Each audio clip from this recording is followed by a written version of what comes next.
सूरज की किरणें गंगा के किनारे बसे छोटे से शहर वाराणसी की गलियों में चुपके से दाखिल हो रही थी।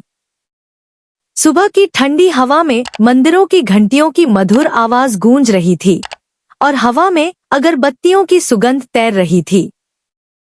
इन्हीं गलियों में एक पुरानी हवेली के आंगन में माया बैठी थी।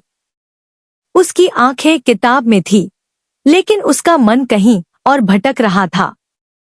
माया, जिसकी खूबसूरती किसी काव्य से कम न थी, लंबे घने काले बाल जो हवा में लहराते थे, गहरी भूरी आंखें जिनमें सपनों का समंदर छिपा था, और एक मुस्कान जो किसी का भी दिल चुरा ले। उसका कद मध्यम था, लेकिन उसकी सुगंधित उपस्थिति और सुडौल फिगर 34, 28, 36 उसे हर भीड़ में अलग बनाता था। उसकी साड़ी हल्के गुलाबी रंग की उसके गोरे रंग को और निखार रही थी, मानो वह किसी पुरानी पेंटिंग से निकलकर आई हो। माया की जिंदगी में एक खालीपन था जिसे वह खुद भी नहीं समझ पाती थी। वह एक आयुर्वेदिक डॉक्टर थी जिसने अपनी पढ़ाई दिल्ली में पूरी की थी, लेकिन अपने भाई शिवम के कहने पर वह वापस अपने शहर लौट आई थी। शिवम माया से 2 साल बड़ा, एक जिम्मेदार और प्यार करने वाला भाई था। उसका चेहरा सख्त लेकिन आंखों में गर्माहट थी, और वह हमेशा माया की हर छोटी बड़ी बात का ख्याल रखता था। दोनों का रिश्ता गहरा था, वह रिश्ता जो भाई बहन के बीच की समझ, तकरार और बिना शर्त प्यार से बुना जाता है।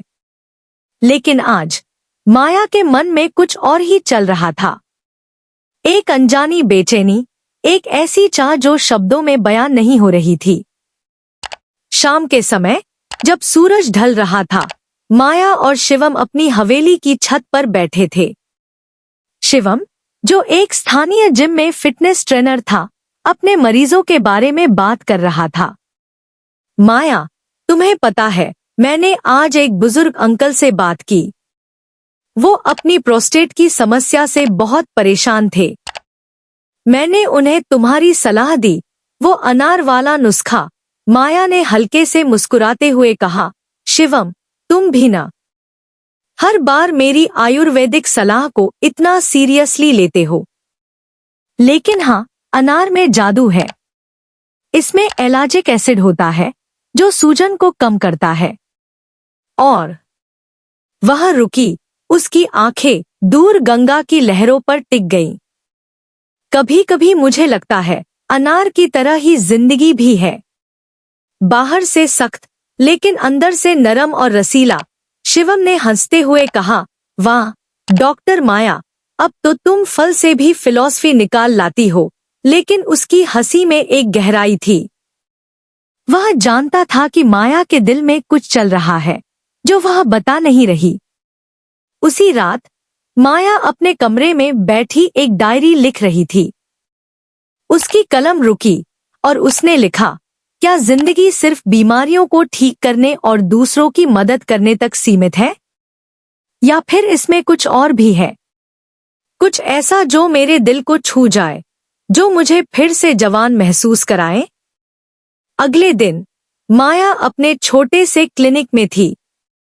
वह अपने मरीजों को प्राकृतिक उपचारों की सलाह देती थी, और आज उसकी मुलाकात एक खास मरीज से हुई, अर्जुन।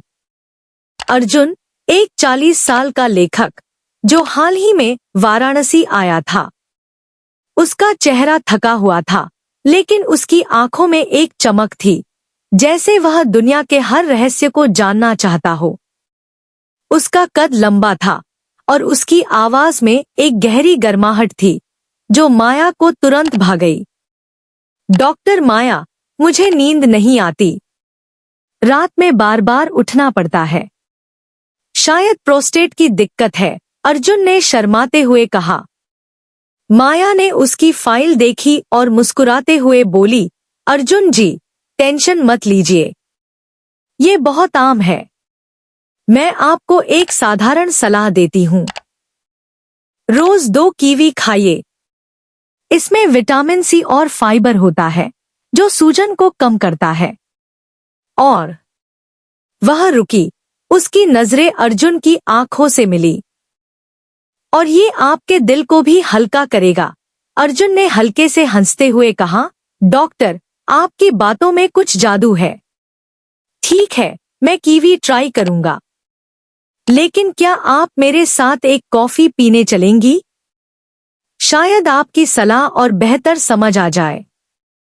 माया का चेहरा लाल हो गया। उसने हंसते हुए कहा, कॉफी? शायद बाद में, अभी तो कीवी से काम चलाइए। कुछ हफ्ते बीत गए। अर्जुन नियमित रूप से माया के क्लिनिक आने लगा।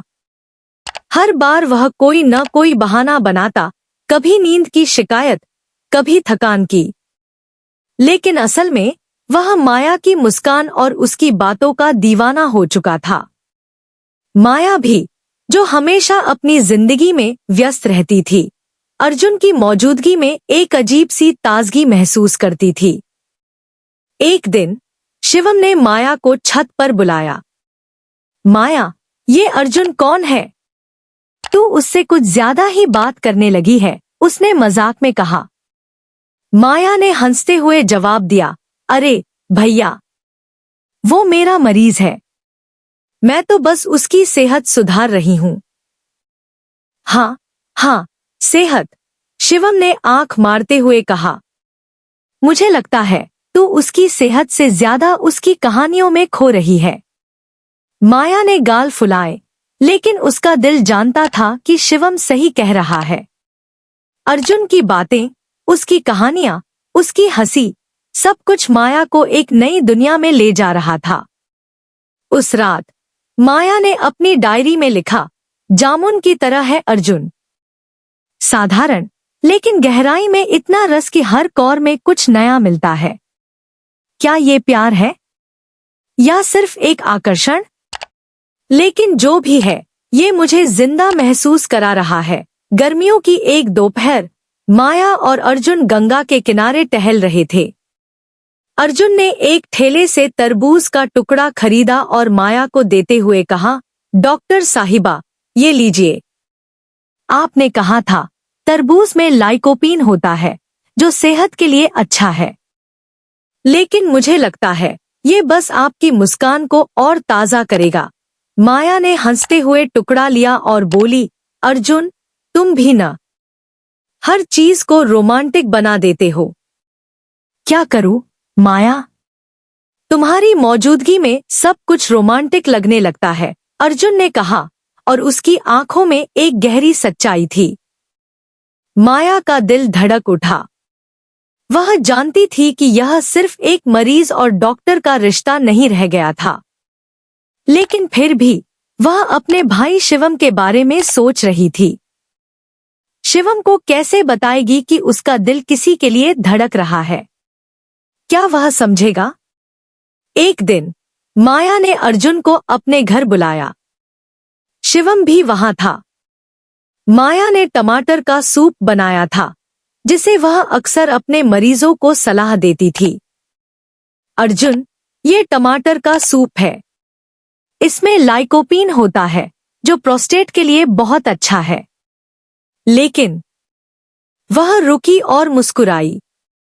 लेकिन ये दिल के लिए भी अच्छा है। अर्जुन ने सूप का कटोरा लिया और कहा, माया, तुम्हारा हर नुस्खा मेरे दिल को छूता है। लेकिन आज मैं कुछ और कहना चाहता हूँ। उसने शिवम की तरफ देखा और कहा, शिवम भाई, मैं माया से प्यार करता हूँ। मैं जानता हूँ कि तुम उसका बहुत ख्याल रखते हो। लेकिन मैं वादा करता हूँ, मैं भी उसका उतना ही ख्याल रखूंगा। शिवम ने पहले तो अर्जुन को गंभीर नजरों से देखा, फिर हंसते हुए कहा, अरे लेखक साहब, पहले मुझे लगा था तुम सिर्फ कहानियां लिखते हो, लेकिन तुम तो दिल भी जीत लेते हो। माया, तू खुश है ना? माया की आंखें नम हो गईं। उसने शिवम को गले लगाया और बोली, हाँ भैया, बहुत खुश। कुछ महीने बाद माया और अर्जुन की शादी की तैयारियां चल रही थी। शिवम अपने भाई वाले फर्ज को निभाते हुए हर छोटी बड़ी चीज का ख्याल रख रहा था। माया अब सिर्फ एक डॉक्टर नहीं थी, वह एक ऐसी औरत थी जिसने अपने दिल की आवाज सुनी और एक नई शुरुआत की। जिंदगी फलों की तरह है। कीवी की मिठास, जामुन का जादू, अनार की गहराई, तरबूज की ताजगी और टमाटर का जुनून, हर एक ने मुझे सिखाया कि प्यार और सेहत एक ही सिक्के के दो पहलू हैं। और अर्जुन, वो मेरी जिंदगी का वो रस है जो हर पल को और स्वादिष्ट बनाता है।